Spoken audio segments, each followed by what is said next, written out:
en direct du site emblématique de la Pierre d'Horta, un lieu mythique de la vallée de Chamonix où se sont succédés de très grands grimpeurs. La météo est encore de notre côté aujourd'hui, donc à vélo ou à pied, rejoignez le festival Ascension. Et pour vous plonger au cœur des festivités ce vendredi, je suis en compagnie de Cléo. Bonjour Cléo. Bonjour Caroline, bonjour Kirstine, bonjour Jean-Claude et bonjour à nos auditeurs. Côté technique, Kirstine est aux manettes donc. Comment vas-tu Kirstine ? Je suis super contente d'être ici. En fait, ça me rappelle ce qu'on appelle en Nouvelle-Zélande les bush doufs. Un douf dans la forêt qui fait vivre. Excellent. Et Jean-Claude nous soutient au studio à Chamonix. Nous sommes donc prêtes et prêts à vous emmener à la rencontre de celles et ceux qui façonnent le festival Ascension 2024.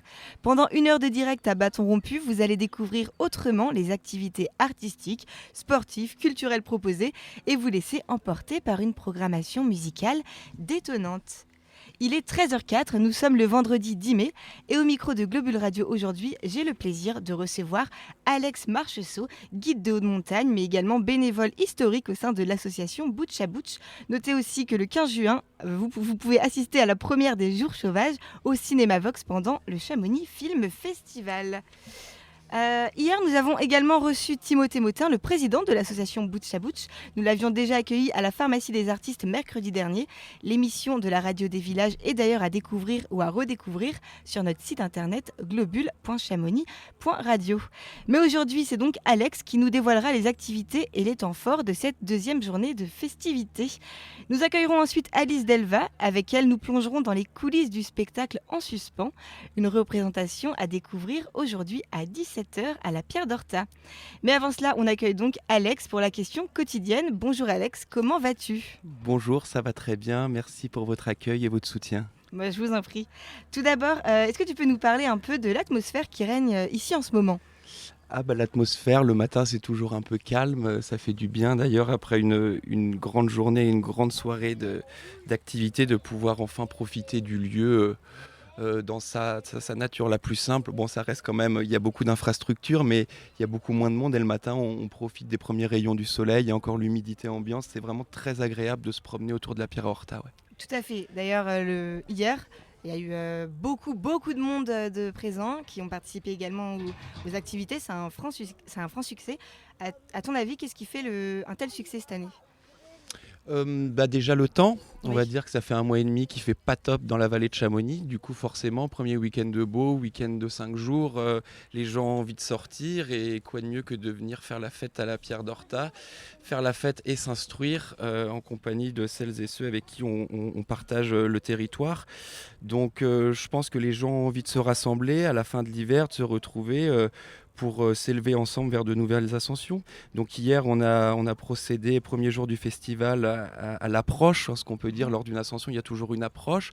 Donc on a remonté tranquillement la moraine, c'était pas facile, on avait encore les muscles endoloris par la rudesse de l'hiver, mais sur les coups de 21h30, Rochdi, le DJ Funk, nous a fait passer la rimée en toute sécurité, et je pense qu'aujourd'hui, on est prêt à attaquer proprement dit l'ascension. Oui. Super. Et du coup, pour celles et ceux qui souhaitent participer à cette ascension, mais qui hésitent encore, quels sont les événements ou les performances que tu recommanderais aujourd'hui sur le site de la Pierre d'Horta ? Alors aujourd'hui, pour les plus contemplatifs, on va avoir une exposition à 6 mains, puisque c'est 3 artistes bien connus de la vallée qui nous proposent leur vision des drues. Donc il y a Martial Bourlot, Michel Delamarre et Jacques Desmarquis, qui sont en exposition toute la journée autour de la scène centrale devant la pierre.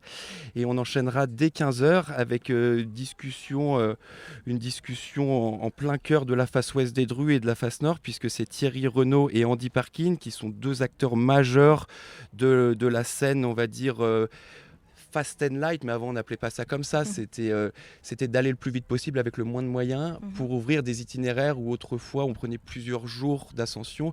Eux, ils arrivaient avec une certaine nonchalance à sortir la face dans la journée, en fait, en moins de 12 heures. Donc ça, c'est vraiment pour la partie plus culturelle montagne. Bien sûr. Et après, culturel plus artistique, à 17h, il y a Alice Delva, danseuse verticale, en compagnie de Romaine Cochet, qui hier avait monté le spectacle de danse devant la pierre, qui vont encore se suspendre qui vont encore retourner sur la pierre, mais cette fois en se suspendant dans le vide pour nous proposer un spectacle vertical à deux.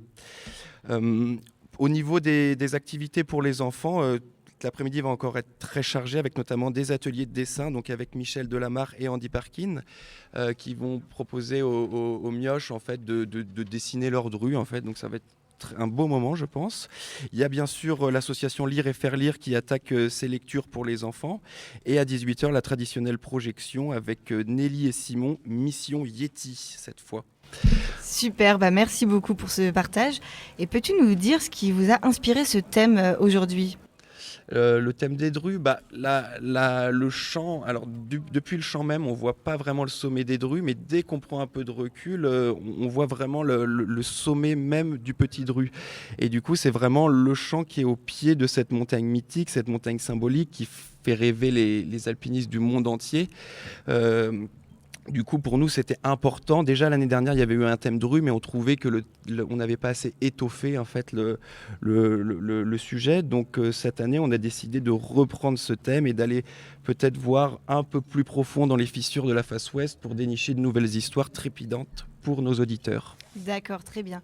Et du coup, c'est vous qui choisissez un peu les ateliers ou vous allez chercher les artistes aussi qui vous intéressent ? Comment ça se passe ? Non, c'est très collaboratif. De toute façon, tout est collégial dans l'association. Donc, depuis des mois qu'on monte le festival, on échange lors de réunions hebdomadaires sur les sujets. Et une fois qu'on a nos cadres et nos thèmes journaliers, chacun propose des activités, qu'elles soient sportives, culturelles, spirituelles ou que sais-je.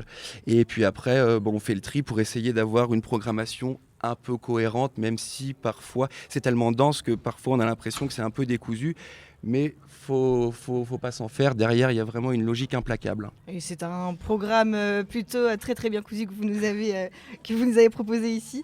Et on l'a vu hier, beaucoup d'enfants, beaucoup de familles sont également présentes. Donc pour celles et ceux qui vont arriver sur le site, là, est-ce que tu as des conseils ou des recommandations pour profiter pleinement de ce vendredi en famille ? Ouais. Alors déjà, pour arriver sur le site, ce qui est pas mal, c'est de prendre son vélo ou ses pieds, ou les transports en commun, mais le parking devant l'hôtel de l'Arvéron est pas très grand, il est vite saturé, donc vraiment pour un souci de vivre ensemble en termes de voisinage, etc. On vous conseille vraiment de venir avec des moyens doux.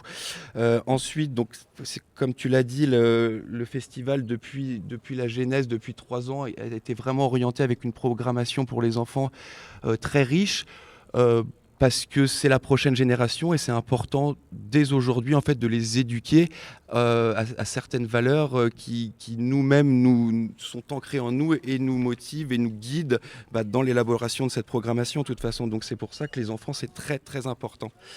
Et ensuite, juste, je rajoute quelque chose. Pour les enfants, aujourd'hui, par exemple, il y a l'association Cosimo qui fait de la grimpe aux arbres, en fait, qui sont avec nous depuis l'année dernière et qui propose à tout le monde, en fait, de s'élever via des systèmes d'escalade artificielle le long des grands arbres qui est autour de la pierre. Et ça, c'est super sympa parce qu'à la fois, on apprend les techniques de grimpe, donc vraiment des techniques ancrées dans cette vallée qui ont parfois été inventées ici même. Et en même temps, on apprend le respect et la préservation de l'environnement et des arbres. D'accord. Donc c'est vraiment un tout. Et en plus de ça, on a monté un petit atelier d'escalade artificielle et de dry tooling, donc avec les piolets, pour justement encore une fois montrer quel genre de techniques sont utilisées dans les ascensions, notamment au Dru, mais aussi partout dans le monde. Donc c'est vraiment une transmission à la jeunesse de toutes ces techniques et de toutes ces ascensions pour élever du coup une nouvelle génération. Tout à fait, mais au-delà d'une technique pure ou d'un sport, en fait la montagne c'est avant tout une culture globale et c'est une culture qui est en danger, on peut le dire, face à l'effondrement de la biodiversité, face à l'explosion du tourisme de masse, aucune remise en question de transition touristique, etc. dans une vallée, et on peut en parler, ce week-end c'est le week-end de l'Ascension, c'est le premier gros week-end de l'année, et Chamonix, là aujourd'hui on est beaucoup mieux à la Pierre à Horta parce qu'en ville c'est saturé.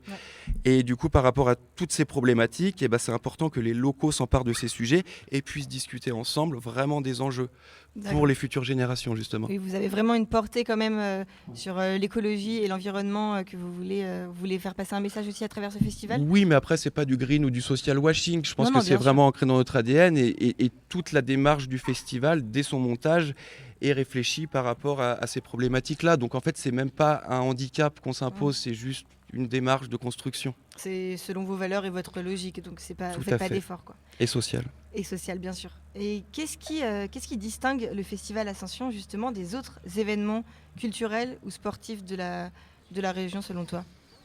Il se distingue par sa singularité, mais je pense que chaque événement, qu'il soit sportif ou culturel, dans sa vallée, a sa propre identité, a ses valeurs et même son public.